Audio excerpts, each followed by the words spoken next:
যে মেয়েটি বিয়ের 10 বছর পরেও মা হতে পারেনি, তাকে জিজ্ঞেস করবেন না কেন তার বাচ্চা হলো না। বিয়ের বয়স পেরিয়ে যাচ্ছে বলে হাসতে হাসতে সে মেয়েটিকে জিজ্ঞেস করবেন না সে কেন এখনো বিয়ে করেনি।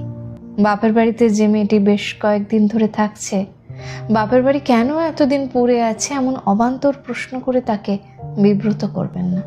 এতদূর পড়াশোনা করে কেন এখনো চাকরি পেল না এমন প্রশ্ন করে তাকে ঘরবন্দি করে দেবেন না। ডিভোর্স হয়ে বাপের বাড়িতে ফিরে আসা মেয়েটিকে বাঁকা চোখে দেখে তারপর আহা বলে সান্ত্বনা দিয়ে জিজ্ঞেস করবেন না কেন তার ডিভোর্সটা হলো।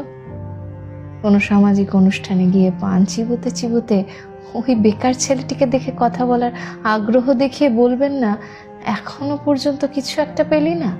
অক্লান্ত পরিশ্রম করে যে মেয়েটি 10 ঘন্টা ডিউটি সেরে একটু রাত করে বাড়ি ফিরলো, পরের দিন সকালে তাকে দেখতে পেয়ে জিজ্ঞেস করবেন না কাল অত রাতে কোথা থেকে ফিরলি, বয়স তো ভালোই হলো, তোর সব বন্ধুদের বিয়ে হয়ে যাচ্ছে অথচ তোর বিয়েটা কবে খাবো। আসলে প্রতিটি মানুষের কমন সেন্স থাকাটা জরুরি। এই কমন সেন্স যদি সত্যিই থাকে তাহলে কখনোই তাকে এই প্রশ্নগুলো করবেন না। এই কমন সেন্সটা থাকে না বলে কিছু অকর্মা ঢেকি আছে যারা এই প্রশ্নগুলো করে অপর দিকের মানুষটাকে অপ্রস্তুতিতে ফেলে।